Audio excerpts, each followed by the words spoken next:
महाविकास आघाडीच्या बैठकीमध्ये काँग्रेस आणि शिवसेनेत विधानसभा मतदारसंघांवरून रस्सीखेच झाल्याची सूत्रांची माहिती आहे। विशेष करून मुस्लिम बहुल मतदारसंघ आपल्याकडे घेण्यासाठी काँग्रेस आणि शिवसेनेकडनं आग्रहीपणे दावा करण्यात आल्याचं समजतंय।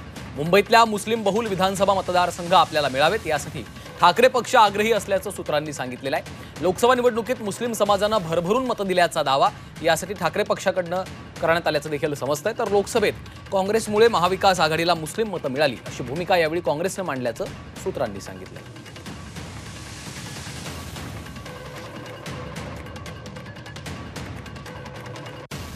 आणि या संदर्भात अधिक माहिती देण्यासाठी आमच्या प्रतिनिधी उर्वशी खोणा सध्या आपल्या सोबत आहेत। उर्वशी, आपण पाहतोय की काँग्रेस आणि शिवसेना ठाकरे पक्षामध्ये अशा पद्धतीची रस्सीखेच सुरू असल्याच्या चर्चा आहेत, तशा बातम्या देखील समोर आलेल्या आहेत। नेमकी काय माहिती आहे?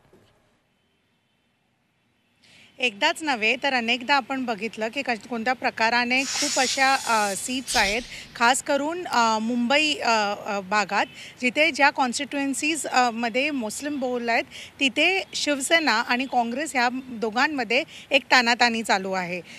मुंबईत अशा 6 ते 7 सीट्स आहेत, मग ते बायकला म्हणा किंवा बँड्रा ईस्ट म्हणा, या सगळ्या ज्या सीट्स आहेत तिथे काँग्रेस आणि शिवसेनामध्ये एक तानातानी चालू आहे। म्हणजे शिवसेना हे सांगते की लोकसभाच्या दरम्यान त्यांना जे आहे मॅक्झिमम मुस्लिम सीट्स मिळाले, मुस्लिम वोट्स मिळाले आणि म्हणून त्यांनी ती सीट्स घ्यावा मुस्लिम बहुल। त्याच प्रमाणाने काँग्रेस हे सांगते आहे त्याच्यासमोर की काँग्रेसमुळे ह्या मुस्लिम वोट्स मिळाले आहेत। तर म्हणून अशा खूप जागा आहेत ज्याच्या करून एक खिचाताणी चालू आहे आणि आता नेमकं काय त्याच्यावर डिसिजन येईल ते बघावं लागेल, कारण की खूप अशा जागा आहेत जिथे काँग्रेस हे सांगते की तो त्यांचा गड आहे।